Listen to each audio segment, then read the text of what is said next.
Assalamualaikum warahmatullahi wabarakatuh. Halo teman-teman semuanya, apa kabar? Berjumpa lagi dengan saya Ahmad Fatahillah di channel NLP Spiritual Motivasi. Oke teman-teman semuanya, pada video ini saya akan membahas bagaimana sih caranya untuk mengubah kesialan menjadi keberuntungan. Nah, sebetulnya pada video yang lalu, ya sekitar kurang lebih 1 tahun yang lalu ya, saya juga pernah membuat video yang hampir sama temanya, yakni mengubah sial menjadi keberuntungan. Namun pada video yang ini agak berbeda dari video sebelumnya, karena sejatinya adalah meneruskan atau ini adalah part kedua dari video saya yang pertama itu.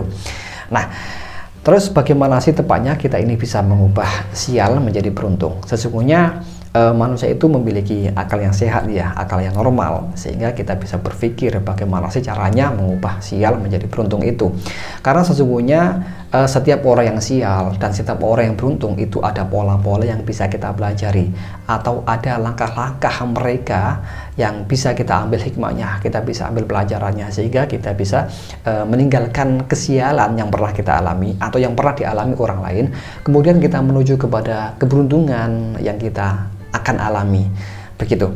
Nah, mungkin di luar sana masih banyak orang berpikir bahwasanya orang beruntung atau sial itu terjadi begitu saja, nggak ada sebabnya, nggak ada pola-polanya.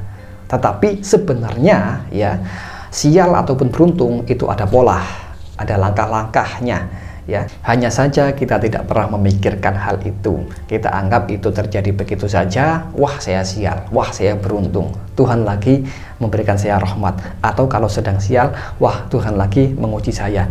Sebetulnya semua itu memang benar itu dari Tuhan, tetapi ada langkah-langkah, ada pola-pola yang bisa kita pelajari, sehingga kita bisa memetakan, oh ini loh, orang yang sial itu kebiasaannya seperti ini, gitu. Kemudian orang yang beruntung itu punya kebiasaan seperti ini. Nah, kalau begitu, sejatinya kita ini bisa mengubah pola yang awalnya itu sial, berubah menjadi pola keberuntungan. Nah, inilah yang akan kita bahas di video yang ini.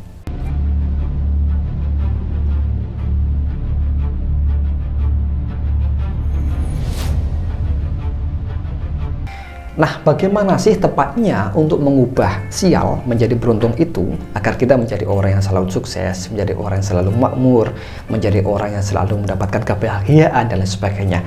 Maka langkah pertama atau pola yang pertama adalah orang-orang beruntung memandang sisi positif kesialan mereka. Nah, ini langkah pertama yang harus kita pahami ya. Orang-orang yang selalu beruntung itu bukannya mereka yang selalu mendapatkan kebahagiaan, selalu mendapatkan kemenangan, tidak. Tetapi mereka juga pernah sial.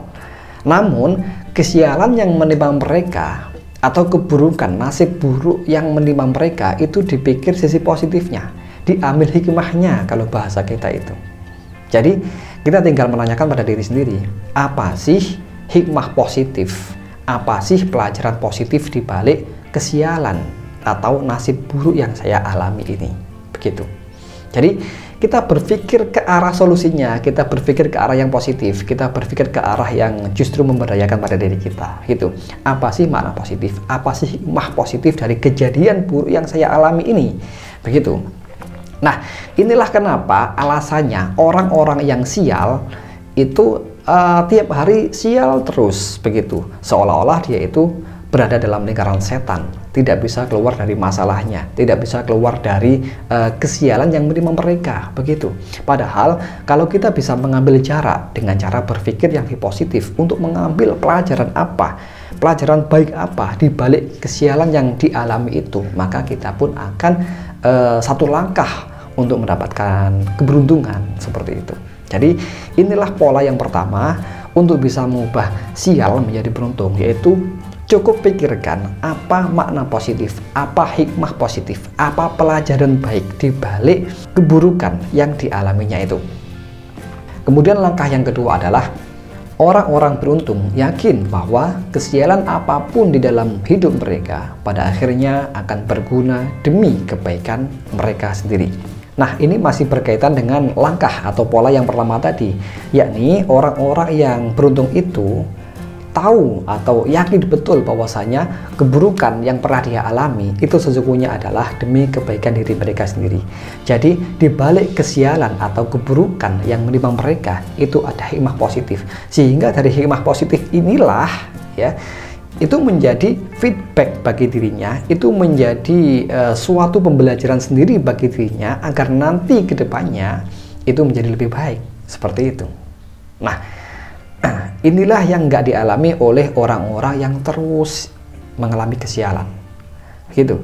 Kenapa? Karena mereka nggak yakin. Mereka sudah pesimis bahwasanya keburukan yang mereka alami atau kesialan yang mereka alami itu memang sudah dinasibkan atau sudah terjadi begitu saja tanpa ada makna positifnya, tanpa mereka yakini itu demi kebaikan hidup mereka.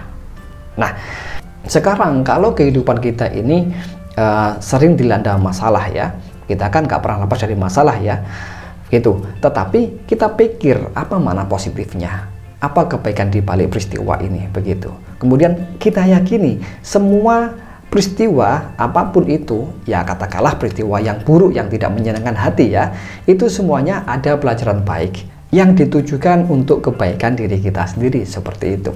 Kemudian langkah yang ketiga atau pola yang ketiga adalah orang-orang yang beruntung tidak berlama-lama memikirkan kesialan mereka. Nah, ini yang juga sangat penting untuk kita ketahui ya. Banyak orang di luar sana yang terus-menerus sial karena mereka ini tidak tahu bagaimana solusinya. Mereka terus-menerus berada dalam kesialan. Ya, mereka memikirkan kesialan yang mereka alami. Akhirnya apa? Nggak bisa melupakan, gitu. Akan tetapi bagi orang-orang yang beruntung, dia tahu triknya. Agar saya beruntung, saya harus melupakan kesialan atau keburukan yang pernah saya alami itu. Sudah gak ada manfaatnya itu, ngapain dipikirkan? Kan begitu ya. Suatu contoh begini, kita pernah ditipu online oleh satu bisnis abal-abal misalkan ya, investasi bodong misalkan seperti itu. Nah, kita nggak perlu berlama-lama memikirkannya, meskipun ya saya tahulah itu menjengkelkan, itu membuat kita marah, bahkan kita lapor polisi pun nggak ada tindakan yang pasti, polisi nggak bisa melacaknya, kan begitu. Namun kalau hal ini terus-menerus kita pikirkan, ya kita sendiri yang rugi, begitu, nggak ada manfaatnya sama sekali. Makanya langkah pertama tadi harus diambil hikmah positifnya.